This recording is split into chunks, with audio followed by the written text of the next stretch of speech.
The kitchen gleamed with the sterile perfection that defined the Yang family home. Stainless steel appliances reflected the morning light that streamed through floor-to-ceiling windows overlooking Manhattan's skyline. I stood at the entrance, my fingers clutching the acceptance letter from Columbia's PhD program, my hands trembling slightly from the 3 cups of coffee I'd needed to build up courage for this conversation. My father, Dr. Frank Yang, sat at the head of our marble kitchen island, methodically dissecting his grapefruit while reviewing patient charts. His reading glasses perched precisely on his nose, the same way they had for the 30 years he'd built Yang Medical Associates into a dynasty. The morning news played softly in the background, another story about economic uncertainty, job losses, the precarious nature of modern life. "Dad, I need to talk to you." He didn't look up. "James, your hospital rotation starts next week. Whatever this is, make it quick." I stepped forward, placing the letter on top of his patient file. "I'm not doing the rotation." His knife paused midair. "Excuse me?" "I've been accepted to Columbia's doctoral program in comparative literature, full scholarship." I straightened my shoulders, trying to project confidence I didn't feel. "I'm taking it." The silence was thick enough to cut. My father removed his glasses, folding them with deliberate precision. On the counter behind him, I noticed the family Bible that Mom used to read from every morning, now dusty, unopened for years since her death. "Literature." He pronounced each syllable as if it were a disease. "And the practice, the legacy we've built for you." Rebecca appeared in the doorway, her white coat already on for her shift at the hospital. My perfect sister, the one who'd never questioned the path laid before her, never struggled with doubt or felt the suffocating weight of expectations. "What's going on?" she asked, though her expression suggested she already knew. "Your brother has decided his future lies in poetry." Dad's voice carried the same tone he used when diagnosing terminal illness. Rebecca's eyes narrowed. "Seriously, James? After everything Dad's done for you? After everything he's sacrificed?" "I never asked for any of that," I said, heat rising in my voice. "I never wanted to be a doctor. I hate the smell of antiseptic. I hate seeing people in pain. I hate pretending to care about their problems." The words hung in the air like poison. Dad's face went pale. "Then what exactly do you want?" Dad's question was quiet, dangerous. I took a deep breath, knowing this would hurt him most. "I want my portion of Mom's inheritance. Now, not when you decide I'm ready." The kitchen went silent except for the refrigerator's hum. Mom's death 5 years ago had left each of us a substantial sum, but Dad had managed it all, insisting we weren't ready to handle such wealth. "You want your money." Dad's hands trembled slightly as he placed them flat on the counter. "To do what, exactly?" "To live my own life, make my own choices." The words tumbled out faster now. "I'm 31 years old, Dad. I've spent my entire life trying to be the son you wanted. I can't do it anymore." Rebecca scoffed. "Bible quiz champion, James. Quoting scripture about honoring your father and mother. How convenient you've forgotten that part." My jaw clenched. That was a lifetime ago. I've grown beyond fairy tales. Something shifted in Dad's expression. Not anger, but a deep sadness that cut deeper than any rage could have. He stood abruptly, walking to his study without a word. Rebecca and I exchanged glances. This wasn't his usual calculated response. The clock on the wall ticked loudly, each second stretching like an eternity. When he returned minutes later, he carried a leather portfolio and a small wooden box, his movements deliberate but heavy. "Your mother would have wanted you to have this when you turned 35, he said, his voice unexpectedly soft, "but you want it now, so be it." He slid the portfolio across the counter.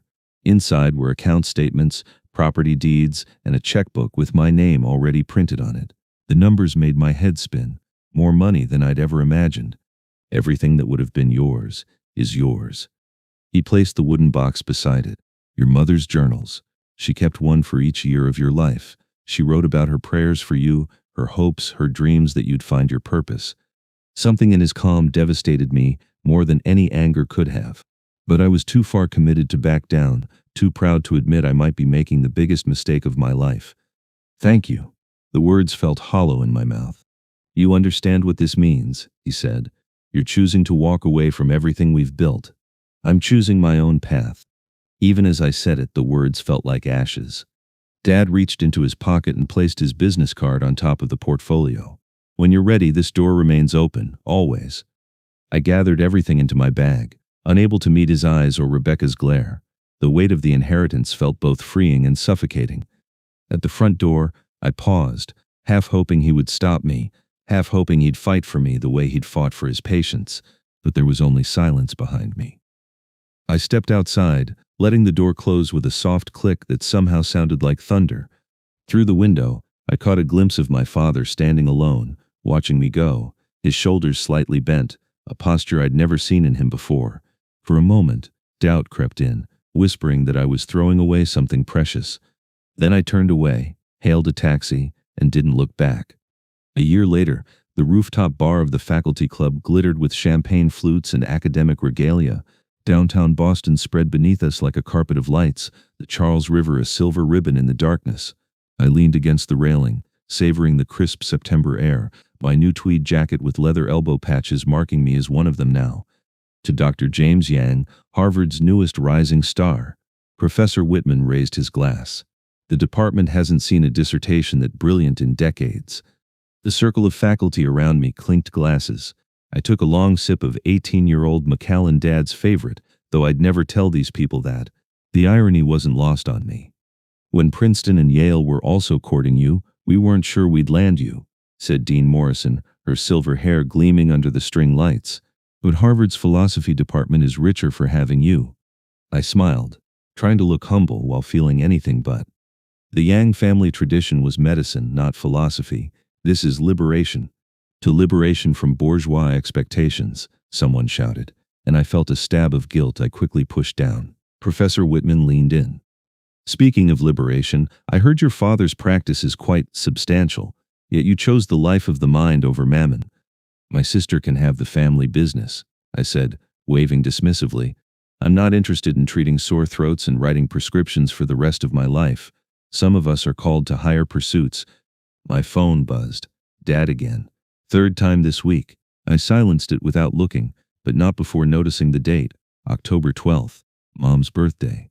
The one day each year when Dad would spend hours at her grave, reading her favorite psalms aloud. Another drink, Dr. Yang? A graduate student appeared with fresh glasses.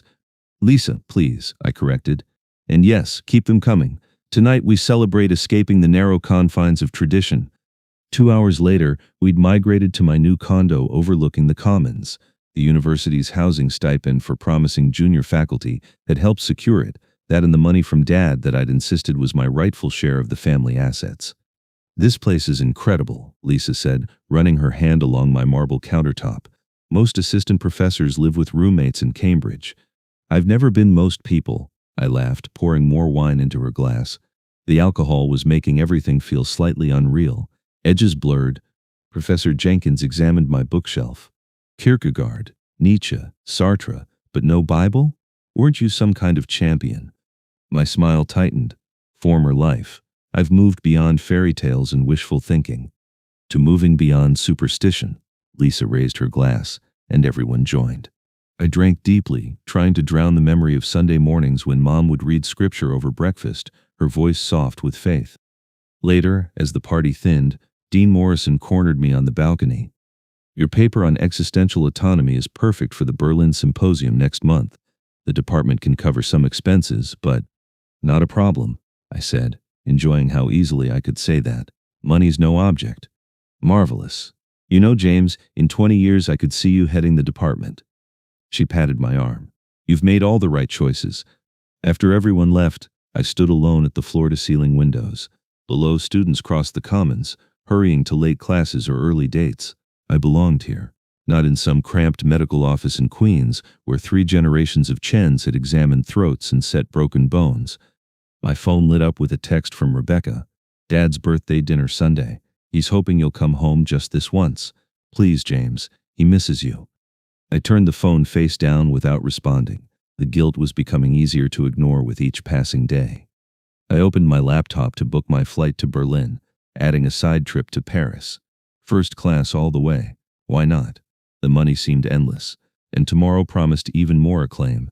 The inheritance Dad had given me wasn't just money, it was freedom from everything he represented, and I intended to spend every last cent of it becoming someone he wouldn't recognize.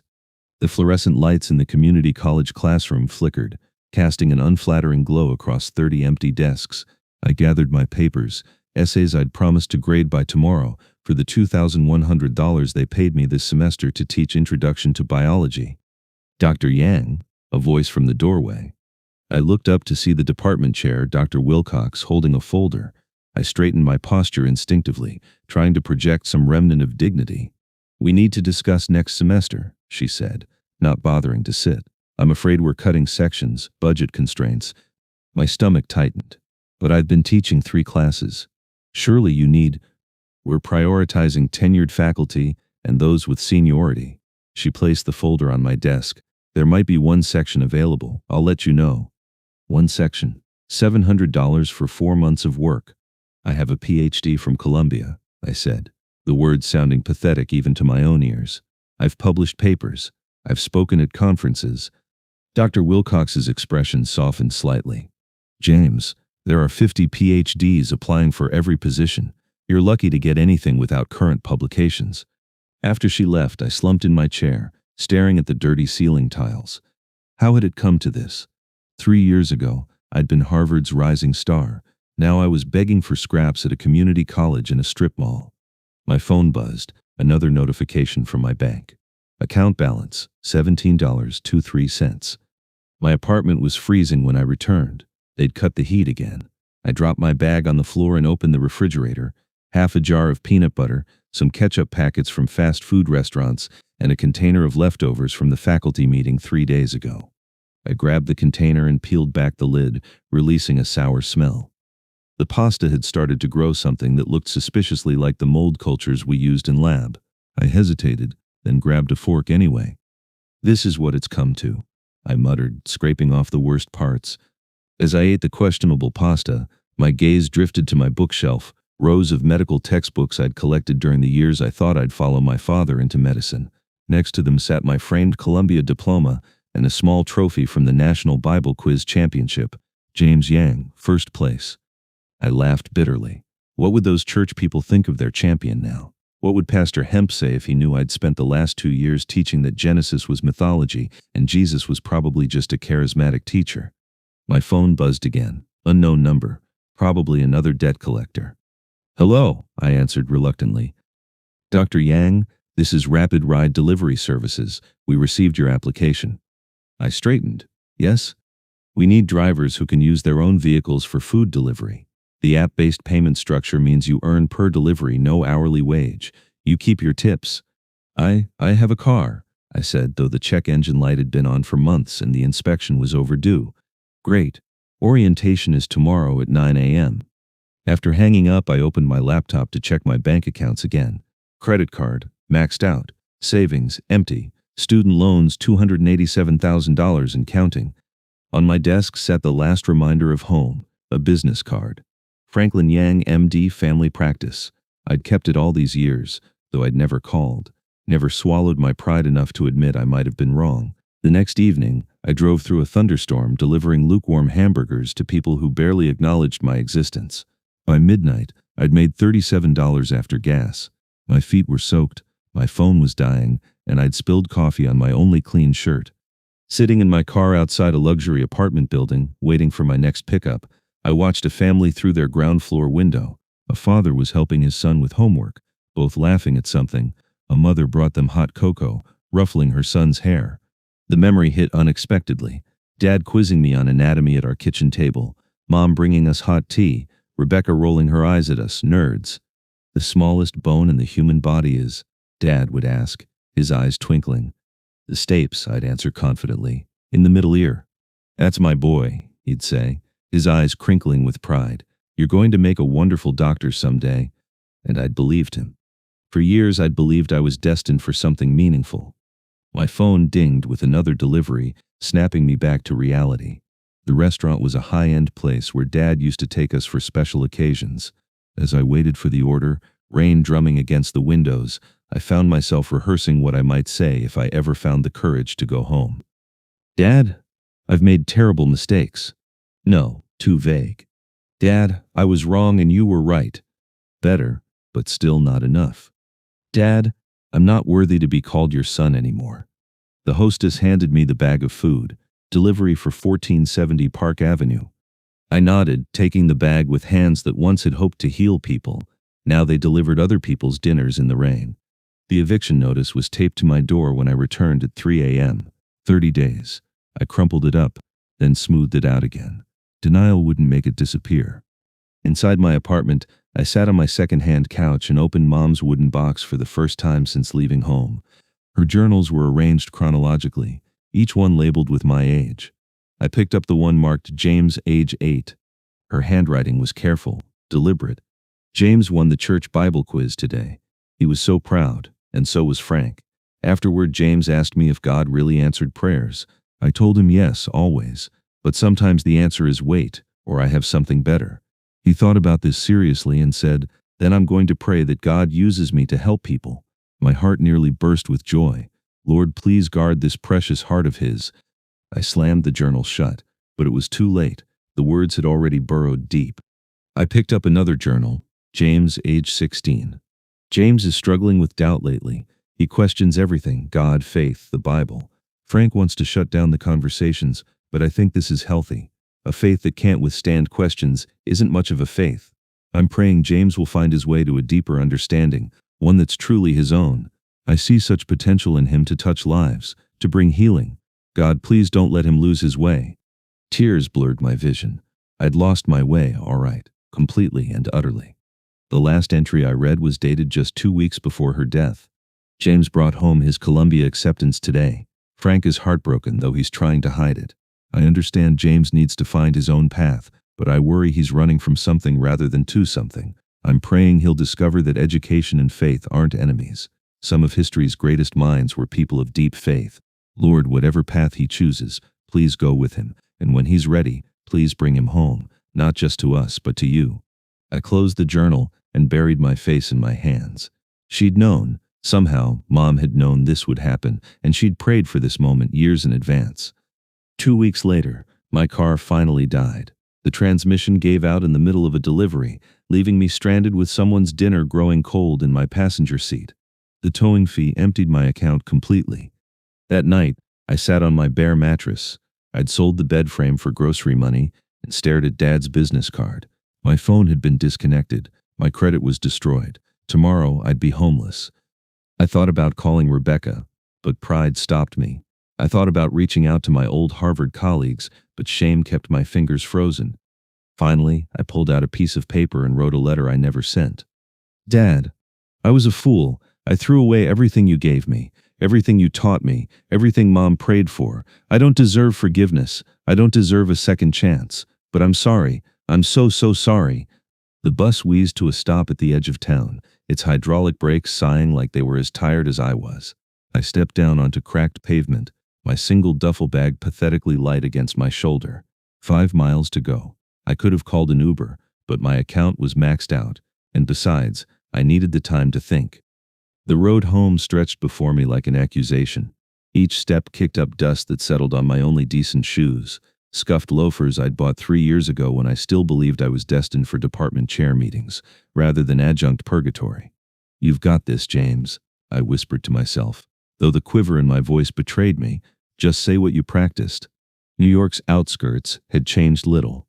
Mrs. Patterson's flower shop, the corner bodega where Dad used to buy the Sunday paper, the elementary school where I'd once won the district-wide science fair, each landmark a reminder of expectations I'd failed to meet. But there was something else, a billboard I didn't remember, a simple message in white letters against a blue background. Come unto me, all ye that labor and are heavy laden, and I will give you rest. Matthew 11:28. I stopped walking and stared at it. How many times had I memorized that verse for Bible quiz competitions? How many times had Pastor Hemp referenced it in sermons I'd dismissed as outdated sentiment? My phone buzzed. A text from Rebecca. Where are you? Dad's acting weird today. Keeps looking out the window. I stared at it, thumb hovering over the keyboard. I hadn't told anyone I was coming. Couldn't bear to hear the disappointment in their voices when they learned Dr. James Yang, former academic prodigy, couldn't even afford rent on his basement apartment anymore. I pocketed the phone without responding.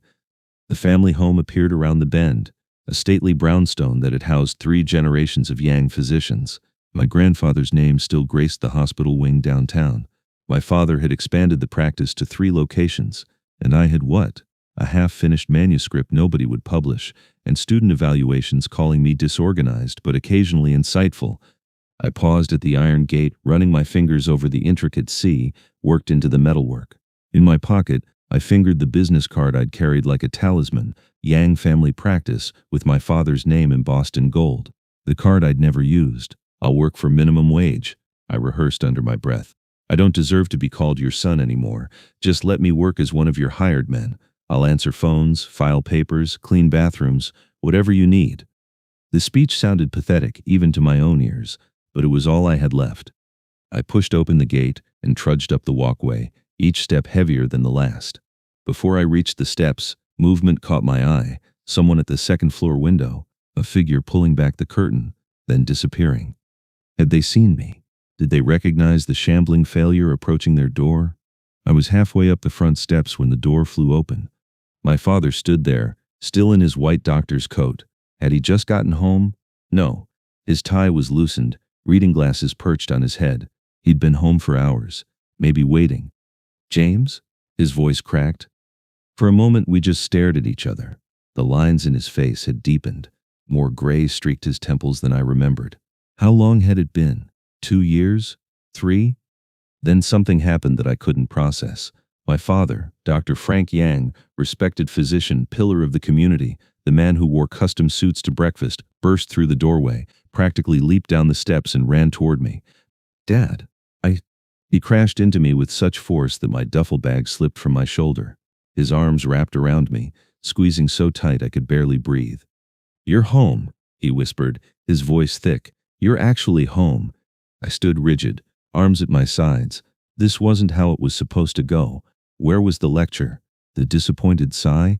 The cold assessment of my failures? Dad, I need to tell you something, I managed, trying to pull away. I've made terrible mistakes. I wasted everything. My education, my opportunities, your money. He pulled back just enough to look at my face, his hands gripping my shoulders. You're home now. But I'm no longer worthy. He pulled me into another embrace, cutting off my carefully rehearsed speech. I felt something wet against my cheek and realized my father, who hadn't cried even at grandfather's funeral, was weeping.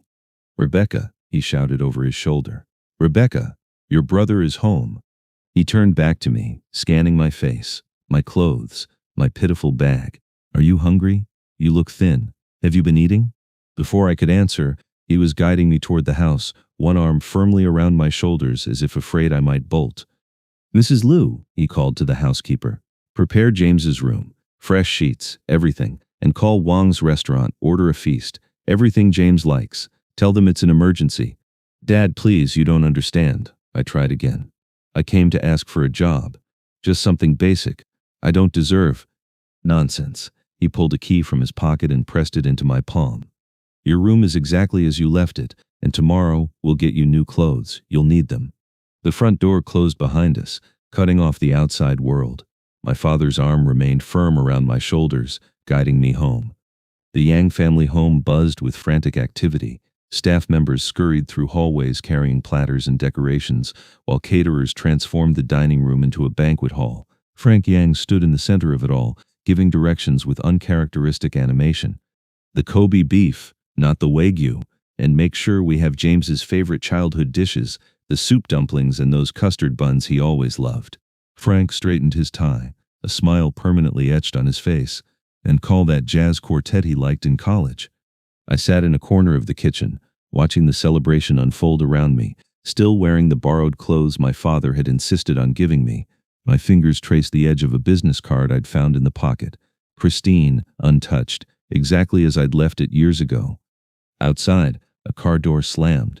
Rebecca had arrived. Rebecca wiped sweat from her forehead as she walked up the driveway.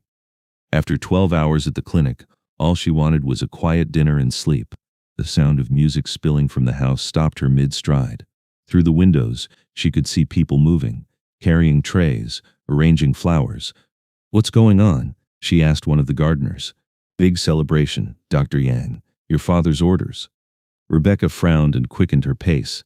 As she approached the side entrance, A catering assistant emerged balancing a tray of champagne flutes. "Excuse me, what's all this for?" The young man smiled. "Your brother came home. Your father's throwing a welcome party." "My brother?" Rebecca's voice dropped to a whisper. "James is here?" "Yes, ma'am, arrived this morning. Your father's been beside himself with joy, ordered the works, said something about his son being alive again." Rebecca stood frozen, her medical bag suddenly heavy in her hand. 8 years of silence, 8 years while she'd stayed, worked alongside their father, built the Yang Medical Group into what it was today. 8 years of missed holidays, ignored calls, and their father's quiet sadness on James's birthday. And now, a party? She pushed past the caterer and stormed toward the main house. Frank was adjusting the banner, "Welcome home, James," when he heard Rebecca's voice rising from the foyer. "So he waltzes back after destroying his life, and you throw him a party." Her words carried through the hallway. "I've been here every day, every single day, running the clinics, seeing patients, building what you started, and you've never once." Their father hurried toward her voice, finding Rebecca standing rigidly in the entrance, still in her lab coat, staring at me with undisguised fury. "Becca," our father said gently, "your brother has come home." "I can see that." Her eyes never left mine. "How convenient. Failed in academia, so now the prodigal returns to the family business?" I stood slowly. "Rebecca, don't." She turned to our father. "Do you know what he said to me before he left? That I was settling by joining the practice, that I lacked ambition, that I was just doing what was expected instead of making my own mark." Frank reached for her arm. "Rebecca, please." She pulled away. "I've managed 3 clinics and 50 staff. I've published research. I've built something while he was off chasing prestige. And now that he's failed, you kill the fatted calf?" "I'm not coming back for the business," I said quietly. "Then, why are you here?" she demanded. Our father stepped between us. "Because this is his home. Because he's my son." "And what am I?" Rebecca's voice cracked. Frank's expression softened as he took her hands. "Everything I have has always been yours. You've never been just my daughter. You've been my partner, my pride. But your brother was dead to us, and now he's alive. He was lost, and now he's found. So I'm supposed to just forgive and forget?" Tears welled in her eyes. "No," I said, stepping forward. "You're supposed to let me earn it back, if you'll let me." The revelation came during dinner, amid the clinking of chopsticks and careful conversation. Dad had been unusually quiet, picking at his food despite having ordered enough for 20 people. "There's something I need to tell you both," he said finally, setting down his chopsticks with deliberate precision. Rebecca and I exchanged glances. Dad never made announcements during meals. "The practice, the family business." He paused, seeming to gather strength. "I've been thinking about retiring." "Dad, you're only 62, Rebecca protested. "And I've been working for 40 years. I'm tired, Becca, really tired." He looked at both of us, his eyes soft but determined. "I want to sell the practice." The words hit like a physical blow. Rebecca went pale. "Sell?" she whispered. "To Dr. Martinez. He's been making offers for 2 years. Good offers." Dad leaned back in his chair. "I want to travel. Maybe do some volunteer work with Doctors Without Borders. Things your mother and I always talked about but never did." Rebecca's hands clenched into fists. 8 years. 8 years I've given you, and now you want to just sell? The offer includes keeping you on as director of operations. You'd have more responsibility, better pay." "That's not the point." Rebecca stood abruptly. "This is our family legacy. Grandfather started this practice. You built it into what it is. I thought I was preserving something." Dad's voice was gentle but firm. "You were. But legacies aren't buildings or businesses, sweetheart. They're the lives we touch, the love we share, the way we treat each other." I felt the room spinning slightly. "Dad, why are you telling us this now?" He smiled, and for the first time all evening, it reached his eyes. "Because seeing you walk up that driveway today reminded me of what really matters. I've spent too many years building an empire, and not enough time being a father." Rebecca sank back into her chair, tears streaming down her face. "You want to sell grandfather's practice to travel the world?" "I want to spend time with my children while I still can," Dad corrected. "Your grandfather would understand that." The silence stretched between us, heavy with years of unspoken expectations and dreams that had just crumbled. "There's something else," Dad continued. James, your room upstairs, it's not just your old bedroom anymore. I looked up, confused. I'd been using it as a chapel. Every morning I spend an hour there reading your mother's Bible, praying for you, asking God to bring you home. His voice broke slightly. I'd been holding on to faith that seemed foolish, hoping for a miracle that everyone said would never come. The words hit me like a physical blow. All those years of dismissing faith as weakness, of mocking prayer as wishful thinking, and my father had been on his knees every morning, believing when I couldn't believe in myself.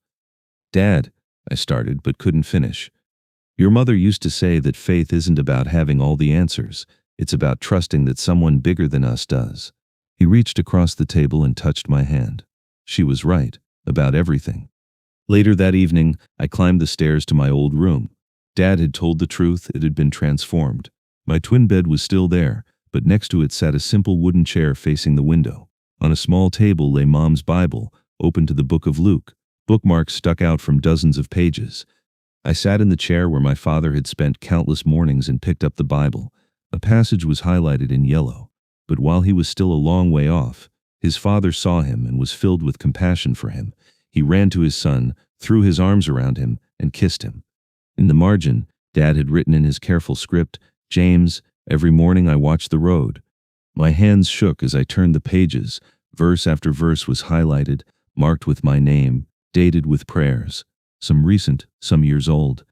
"Come to me, all you who are weary and burdened, and I will give you rest." James needs rest. March 15th, 2019. The Lord is close to the brokenhearted and saves those who are crushed in spirit. James's heart must be breaking. July 20th, 2020.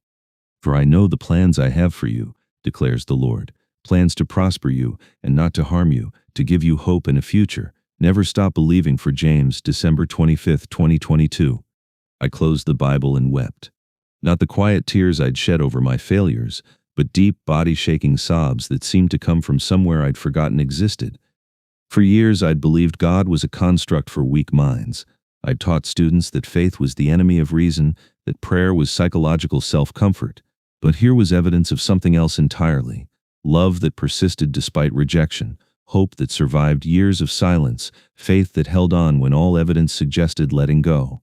I found Dad in his study, reading by lamplight. He looked up when I appeared in the doorway. "I read Mom's Bible," I said simply. He nodded, setting his book aside. "And? I don't understand it." The faith, the prayer, the hope. I sat in the chair across from his desk. I've spent years convinced that intelligent people don't need God. And now? Now I'm wondering if I've been wrong about everything.